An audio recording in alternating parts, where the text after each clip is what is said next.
تو میں علماء سے، عوام سے، ہر مکتب فکر کے لوگوں سے ہاتھ جوڑ کے کہتا ہوں کہ اللہ کے واسطے اختلاف کرو لیکن نفرت نہ کرو۔ سوشل میڈیا پر اختلاف بھی ہو رہا ہوتا ہے اور اتنی سخت زبان ہوتی ہے اور اتنی نفرت اس سے ٹپکتی ہے کہ دل ٹوٹ جاتا ہے، اور کبھی کبھی تو میں بیٹھ کے روتا ہوں۔ یہ دنیا میں واحد ملک ہے جس کے بنیاد میں گارا اور سیمنٹ نہیں ہے بلکہ 6 لاکھ انسانوں کی ہڈیاں ہیں جس پر اس ملک کو بنایا گیا۔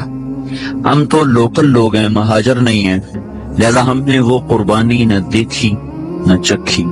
پاکستان جیسی زمین پوری دنیا میں کسی کے پاس کوئی، اس کو صرف ایک کینسر لگا، وہ بددیانتی کا، خیانت کا، چور بازاری کا اس کو کینسر لگا۔ اگر یہ اس ملک میں نہ ہوتا تو یہ دنیا میں جنت کا ٹکڑا ہوتا۔ اور اس ملک کو میرے عزیزوں جو لوٹا ہے نا، وہ ان پڑھوں نے نہیں لوٹا، ذمہ داروں نے، تاجروں نے نہیں لوٹا، بڑے ہائی کلاس پڑھے لکھے لوگوں نے اس کو لوٹا ہے، چونکہ انہوں نے ڈگریاں تو حاصل کی پر انسانیت نہ سیکھ پا۔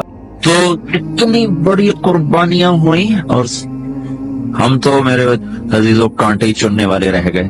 بہار دیکھی نہیں اس ملک نے، چند مخلص لوگ نہ ہوتے تو اب تک یہ ملک بک چکا ہوتا یا ہندوستان کے قبضے میں جا چکا ہوتا۔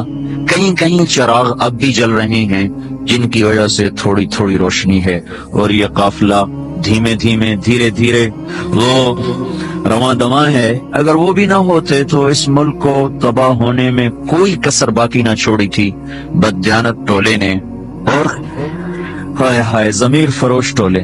اور بدقسمتی یہ ہے کہ وہ سارا ان اسکولوں کالجوں سے نکلا ہوا ہے، وہ دیہاتوں سے نہیں۔ ہم اگر اپنے ملک کی فلاح چاہتے ہیں، اپنے ملک کی اگر ہم بھلائی چاہتے ہیں، اس کو ترقی یافتہ دیکھنا چاہتے ہیں، 2 حدیثیں سناتا ہوں جو اس ملک کی بنیاد بھی ہیں اور ہماری ضرورت بھی ہیں، اور ہماری دنیا بھی بنتی ہے، ہماری آخرت بھی بنتی۔ آپ نے فرمایا 4 باتیں مجھ سے لے لو، دنیا بھی تمہاری ہے، آخرت بھی تمہاری ہے۔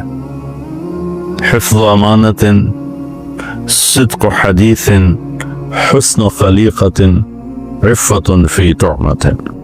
فرمایا زندگی بھر کسی کو دھوکہ نہ دینا، امانت داری سے کام کرنا، ہائے ہاتھ، ہمیشہ سچ بولنا، کبھی جھوٹ نہ بولنا، اپنے اخلاق اچھے رکھنا، کبھی بد اخلاق نہ ہونا، رزق حلال کمانا، کبھی حرام نہ کمانا۔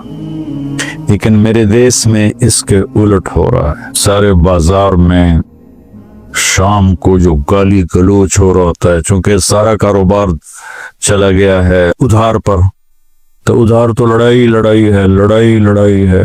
مردوں سے کہتا ہوں اللہ کے واسطے چٹنی سے روٹی کھا لو، حرام نہ کماؤ، سود میں نہ جاؤ، سود سے کبھی رزق نہیں بڑھتا۔ آپ تو بچے، اور ہمارے بھی پیدائش سے پہلے ہی یہ ملک بنا۔ چند دن پہلے ہی ہمارے جنرل غلام محمد صاحب اور بریگیڈیئر اسلم نئی صاحب بیٹھے ہوئے تھے، تقسیم کے وقت کی کہانی سنا رہے تھے۔ تو تھوڑی دیر کے بعد میں نہیں سن سکا، مجھے لگا جیسے میرا دل پھٹ جائے گا۔ ایسی انہوں نے کہانیاں سنائی۔ میرے والد صاحب کے ایک دوست تھے، وہ مہاجر تھے جالندھر کے، وہ کبھی کبھی ہمارے ڈیرے میں آیا کرتے تھے، بات کرتے تھے۔ تو ایک دن میں بھی بیٹھا تھا اور وہ یہ بات کر رہے تھے کہ جالندھر سے جب ہم نکلے ہیں پارٹیشن پر تو میرا سارا خاندان کٹ گیا، اکیلی جان لے کر نکلا، اور تھوڑی چھوٹی سی عمر بھی زیادہ نہیں تھی۔ تو دن میں چھپتا تھا کماد کے کھیت میں، اگست میں کماد اچھا خاصا بڑا ہو جاتا ہے، اور رات کو پھر میں سفر کرتا تھا، اور مجھے کچھ پتہ نہیں میں کہاں جا رہا ہوں، میری کیا منزل ہے۔ مجھے صرف ایک فکر تھا کہ میں سکھوں کی تلوار سے بچ جاؤں۔ لہذا چلتے چلتے چلتے دریائے ستلج پہ پہنچ گیا۔ دریائے ستلج اس وقت میں جیتا جاگتا دریا تھا، اب تو وہ سو گیا بیچارہ کب کا۔ ہم تو اس کی ریت ہی دیکھ پائے، اس کی طغیانیت تو کبھی دیکھی کوئی نہیں، بہت بڑا دریا تھا۔ تو کہنے کہ میں ستلج پر پہنچا تو آگے پانی کی موت تھی، پیچھے تلوار کی موت تھی. میں نے کہا سکھوں کے ہاتھوں مرنے سے بہتر ہے میں پانی کی نظر ہو جاؤں. تیرنا آتا نہیں تھا.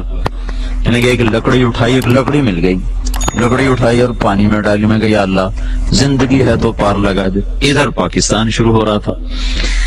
تو کہنے کہ جب میں تھوڑا سا اندر گیا تو میں کیا دیکھتا ہوں، سارا دریا لاشوں سے بھرا ہوا ہے. لاش کے ساتھ لاش ایسے گری ہوئی تھی.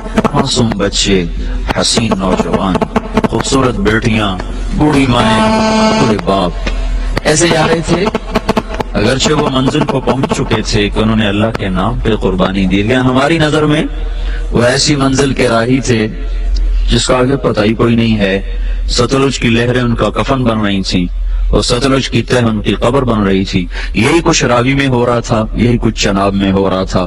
یہ تین دریا ہندوستان سے آتے تھے، ان تینوں میں یہ بہہ رہی تھی. اپنی تاریخ پڑھتے رہنا چاہیے، اس سے پتہ چلتا ہے ہماری ابتدا کیا ہے اور ہم نے جانا کہاں ہے. بدقسمتی ایسی ہوئی میرے عزیزوں کہ اس ملک کو نا اتنی اللہ نے دولت سے نوازا ہے کہ آپ اور ہم اندازہ ہی نہیں کر سکتے. میرے بھائیوں، ہم اپنے بازاروں کو، اپنے کاروبار کو جھوٹ سے پاک کریں، دھوکے بازی سے پاک کریں اور فراڈ سے پاک کریں. یہ ایک حدیث جو میں نے آپ کی خدمت میں پیش کی ہے، اس پر عمل ہو جائے تو ہمارا ملک دنوں میں ترقی کرے گا. میں آخر میں پھر اس کو دہرا دوں، حفظ امانت، دھوکہ نہیں دینا، امانت داری سے سارے معاملات کو طے کرنا ہے. صدق و حدیث، سچ بولنا ہے، کبھی جھوٹ نہیں بولنا. حسن و خلیقت، اچھے اخلاق بنانے ہیں، بد اخلاق نہیں ہونا. خاص طور پر ماں بہن کی گالی نہیں دینی کسی کو. حسن عفت فی طعمت، رزق حلال کمانا ہے، حرام نہیں کمانا، چاہے چٹنی روٹی کھانی پڑے. السلام علیکم ورحمۃ اللہ وبرکاتہ.